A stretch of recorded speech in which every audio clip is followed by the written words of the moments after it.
दोस्तों आज के इस वीडियो में हम जानेंगे कि आप किस तरीके से झारखंड कक्षपाल का फॉर्म फिलअप कर सकते हैं। अगर आप भी 10वीं पास है तो आप इसके अंदर एलिजिबल है। और आगे की वीडियो में हम जानेंगे कि इसमें क्या योग्यता होने वाली है और क्या एज लिमिट रखी गई है और कितनी सैलरी मिलने वाली है। इन सभी के बारे में कंप्लीट बात करने वाले हैं। दोस्तों ये झारखंड की ऑफिशियल वेबसाइट है और आप यहाँ पे देख सकते हैं कि कुछ महीने पहले इसकी ऑफिस एक वैकेंसीज आई थी। तो दोस्तों आज के इस वीडियो में जो वैकेंसी में हम फॉर्म फिलअप करने वाले हैं रजिस्ट्रेशन से लेकर प्रिंट तक, तो इसका जो वैकेंसीज है इसकी लास्ट डेट पहले जा चुकी थी। मैं आपको इस वैकेंसी के बारे में बता देता हूँ। तो इसके अंदर टोटल 1733 पोस्ट है और इसके एप्लीकेशन फॉर्म आपके 9 जनवरी से लेकर 8 फरवरी तक फॉर्म फिलअप करे गए थे। लेकिन इसमें बहुत ही कम लोगों को पता चला था और बहुत ही कम कई टेक्निकल इशू की वजह से लोग फॉर्म भी नहीं भर पाए थे। तो दोबारा से इस वैकेंसी को रीओपन किया गया है। इसके लिए इसका ऑफिशियल नोटिस भी यहाँ पे जारी हुआ है। जैसे आप इसकी वेबसाइट पर जाएंगे तो आपको एक नीचे की साइड एक लिंक मिलेगा, यहाँ पर notice regarding reopen of the post online application form. तो ये इसका ऑफिशियल नोटिफिकेशन है जो कि 19 मई को जारी हुआ है। तो यहाँ पे सभी कैंडिडेट को दोबारा से एक मौका दिया गया रजिस्ट्रेशन करने हेतु। सूचना दर्ज कराने हेतु 20 मई से लेके 19 जून तक आप इसके अंदर दोबारा से फॉर्म फिलअप कर सकते हैं। और इसके अंदर जो परीक्षा शुल्क का भुगतान और फोटो हस्ताक्षर अपलोड कर आवेदन पत्र प्रिंट आउट लेने के लिए 21 जून तक आप इसके अंदर ये कर सकते हैं। जब आप इसके अंदर फॉर्म को फिलअप कर देंगे फिर इसके करेक्शन विंडो को ओपन किया जाएगा जो कि 22 जून से लेकर 24 जून यानी कि आपको 2 से 3 दिन का टाइम मिलेगा। इसके अंदर ऑनलाइन आवेदन पत्र में अभ्यर्थी का नाम और जन्म तिथि और ईमेल आईडी मोबाइल नंबर को छोड़कर बाकी जितनी भी डिटेल्स है उन सभी को ही आप अपडेट कर पाएंगे। और ये जो हमने आपको बताया इन डिटेल्स को आप इसमें संशोधन नहीं कर पाएंगे। तो ऑनलाइन आवेदन समर्पित करने हेतु लिंक आयोग की वेबसाइट पर जारी कर दिया गया है और इसके एप्लीकेशन फॉर्म 20 जून से स्टार्ट हो चुके हैं। तो चलिए हम आपको बताते हैं कि किस तरीके से इसमें फॉर्म फिलअप करना है। इससे पहले जो क्वालिफिकेशन है वो भी हम देख लेते हैं। तो इसके अंदर सभी 10th पास कैंडिडेट अप्लाई कर पाएंगे और इसके अंदर आपकी सैलरी 19,000 से लेकर 63,000 रुपये तक सैलरी रहेगी। और इसके बाद हम बात करते हैं इसके सिलेक्शन प्रोसेस। तो इसका जो सिलेक्शन प्रोसेस है सबसे पहले आपका रिटर्न एग्जाम होगा, फिर फिजिकल स्टैंडर्ड टेस्ट, फिर फिजिकल मेजरमेंट टेस्ट, फिर डॉक्यूमेंट वेरिफिकेशन, मेडिकल एग्जामिनेशन। इस तरीके से आपका सिलेक्शन प्रोसेस रहेगा। तो चलिए अब बात करते हैं किस तरीके से अप्लाई करना है। तो अप्लाई करने के लिए सबसे पहले आपको इसकी ऑफिशियल वेबसाइट पर विजिट करना है। अब इसमें आवेदन करने के लिए दोबारा से आप इसकी वेबसाइट पर आएंगे तो ऑनलाइन एप्लीकेशन ऑफ रीओपनिंग, तो इसके ऊपर क्लिक करेंगे तो इसके एप्लीकेशन फॉर्म का लिंक ओपन हो जाएगा। यहाँ पर आपको अप्लाई नाउ पर क्लिक करना है, फिर ओके पर क्लिक करेंगे तो इस तरीके से आपके सामने इंटरफेस ओपन हो जाएगा। अब यहाँ पर आपको सबसे पहले रजिस्ट्रेशन करना होगा। किस तरीके से रजिस्ट्रेशन करना है, फिर रजिस्ट्रेशन होने के बाद दोबारा से आपको लॉगिन पर आना है और फिर यहाँ से आपको अपना कंप्लीट फॉर्म फिलअप करना है। तो सबसे पहला स्टेप है कि आपको यहाँ पर रजिस्ट्रेशन करना होगा। तो इसके ऊपर रजिस्ट्रेशन वाले आइकन पे आपको क्लिक करना है।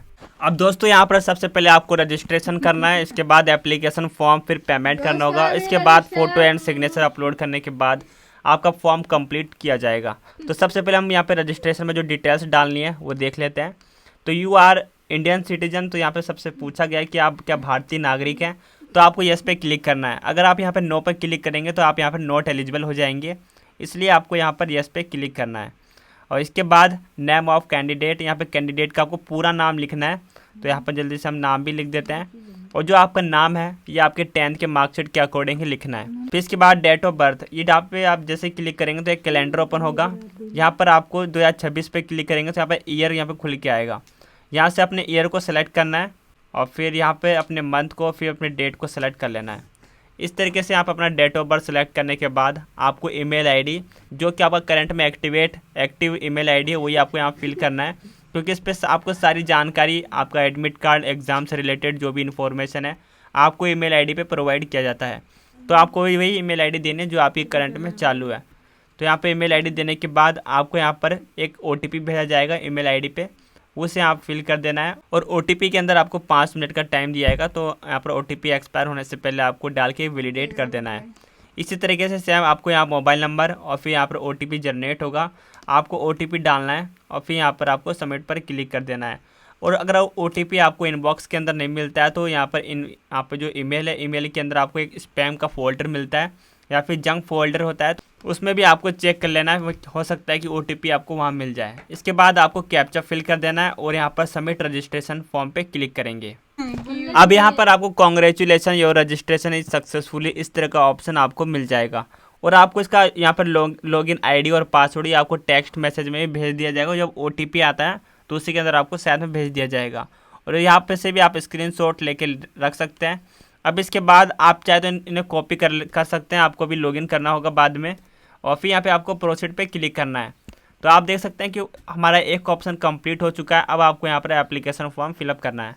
अब इसके बाद यहाँ पर एप्लीकेशन फॉर्म फिलअप करना, रजिस्ट्रेशन आपका कंप्लीट हो चुका है। और यहाँ पे कुछ बेसिक डिटेल्स है वो कि आपके रजिस्ट्रेशन से ले लिया जाता है, जैसे कि आपका नाम, डेट ऑफ बर्थ और ईमेल आईडी, मोबाइल नंबर। इतना डिटेल्स तो अभी आपने फॉर्म फिलअप के समय यहाँ पर रजिस्ट्रेशन के टाइम भर दिया था। अब यहाँ पर are you local resident of Jharkhand, क्या आप झारखंड के निवासी हैं? तो आप झारखंड के निवासी हैं तो यस पे क्लिक करना है। और इसके बाद आपको एक डोमिसाइल सर्टिफिकेट भी देना होगा। इसके बाद रेजिडेंट डोमिसाइल सर्टिफिकेट नंबर और यहाँ पर सर्टिफिकेट इशू अथॉरिटी, ये सभी आपको डिटेल्स आपके का यहाँ पे जो मूल निवास है उसके अंदर आपको देखने को मिलेगा। और इसके बाद सर्टिफिकेट डेट इशू, जैसे आप इस पर क्लिक करेंगे तो एक कैलेंडर ओपन होगा। यहाँ पर आप कैलेंडर में से अपने सर्टिफिकेट में से देखकर यहाँ पे आपको डेट को चूज़ करना है कि आपका कब बना हुआ है। और इसके बाद select your state of local resident, तो यहाँ से अपने डिस्ट्रिक्ट को सेलेक्ट करना है। इसके बाद आप रिजर्वेशन कैटेगरी, और अगर आप यहाँ पर अदर स्टेट से अप्लाई कर रहे हैं तो सिंपली आपको यहाँ पर नो पे क्लिक कर देना है। फिर आपके सामने एक पॉपअप आ जाएगा, you are eligible for unreserve category. इसके बाद यहाँ पर रिजर्व कैंडिडेट में यहाँ पे आपको ऑटोमेटिक जनरल का ऑप्शन मिल जाएगा। अगर आप झारखंड के निवासी होंगे तो आपको यहाँ पे और भी ऑप्शन देखने को मिलेंगे SC ST का, तो वहाँ से आप वो चूज़ कर सकते हो और अपने सर्टिफिकेट नंबर और यहाँ पे जिस अथॉरिटी ने इशू किया है वो भी आप यहाँ पे फिल कर सकते हैं। इसके बाद यहाँ पर अपने जेंडर को सेलेक्ट करना है। यहाँ से अपना मेल फीमेल जिस कैटेगरी से आप बिलोंग करते हैं उसे यहाँ पे सेलेक्ट करना है।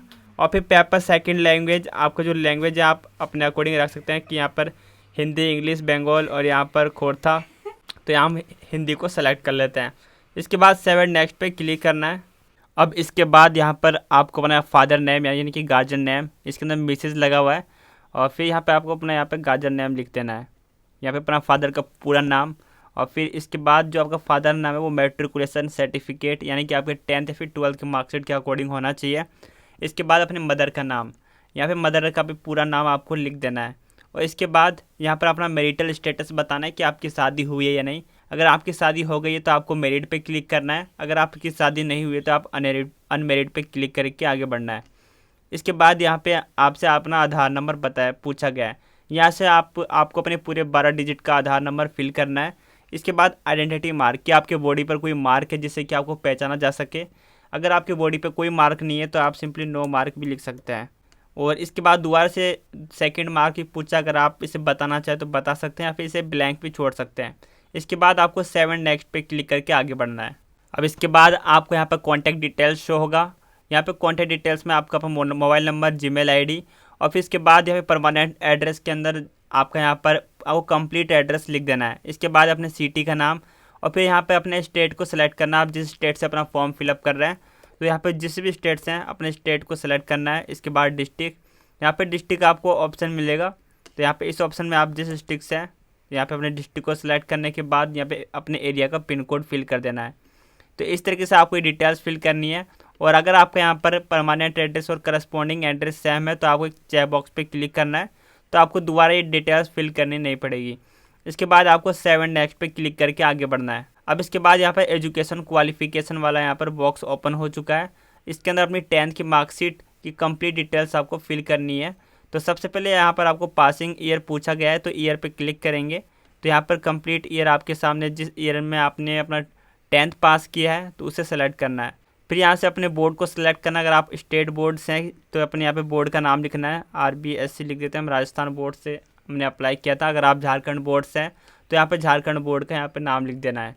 इसके बाद मैक्सिमम मार्क्स यानी कि कितने मार्क्स का आपका पेपर हुआ था, टोटल मार्क्स लिख देना है, और उसमें से आपने कितने प्राप्त किए थे वो भी आपको यहाँ लिख देना है। इसके बाद यहाँ पे परसेंटेज आपकी ऑटोमेटिक कैलकुलेट होके आ जाएगी, और यहाँ पे आपको अपने 10th की मार्कशीट में से देख कर एक सर्टिफिकेट का नंबर आपको ऊपर के अंदर ही आपको सर्टिफिकेट नंबर दिखा हुआ मिल जाएगा, या फिर इसे सीरियल नंबर भी कहते हैं। और फिर इसे भरने के बाद आपको 7 नेक्स्ट पे क्लिक करना है।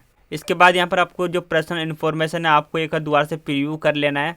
आपका नाम, मदर नेम, आपकी सारी डिटेल्स को दोबारा से फिल करना है, और आपका कितना फ़ीस अमाउंट पे करना है वो भी आपको यहाँ पे शो हो जाएगा।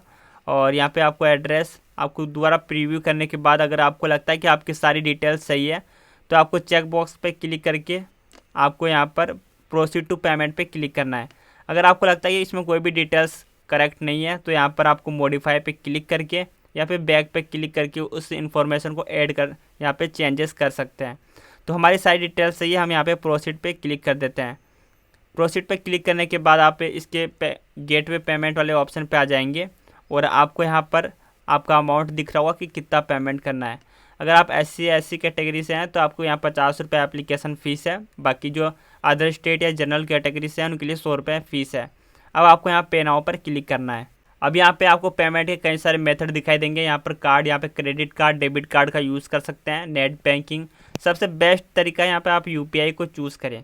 चूज़ करने के बाद क्लिक है टू पे QR कोड, इस चेक बॉक्स पे क्लिक करेंगे तो आपके सामने QR कोड शो हो जाएगा और आपके सामने यहाँ पे सेकंड चल रही है। सेकंड को ख़त्म होने से पहले ही आपको पेमेंट कर देना है।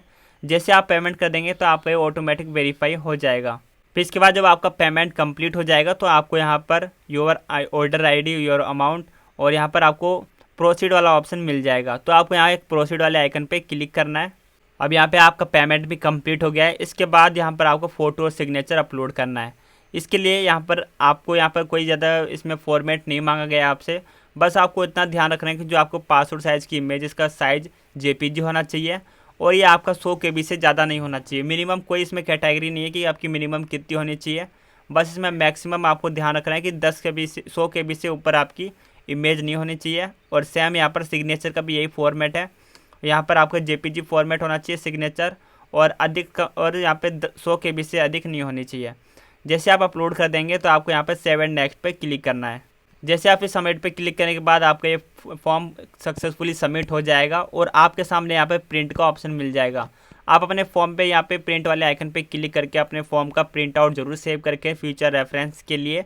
दोस्तों आप इन स्टेप्स को फॉलो करके आसानी से अपना फॉर्म फिलअप कर सकते हैं। फॉर्म फिलअप कर दिया है, पेमेंट भी आपने कर दिया है तो आपको यहाँ पे लॉगिन पे क्लिक करके अपने फॉर्म का प्रिंट आउट जरूर सेव कर लेना है। और बाकी आपको फॉर्म भरते समय कोई भी परेशानी आती है आप मुझे कमेंट बॉक्स में पूछ सकते हैं। हम जल्दी मिलेंगे किसी नेक्स्ट वीडियो में, तब तक के लिए बाय, जय हिंद।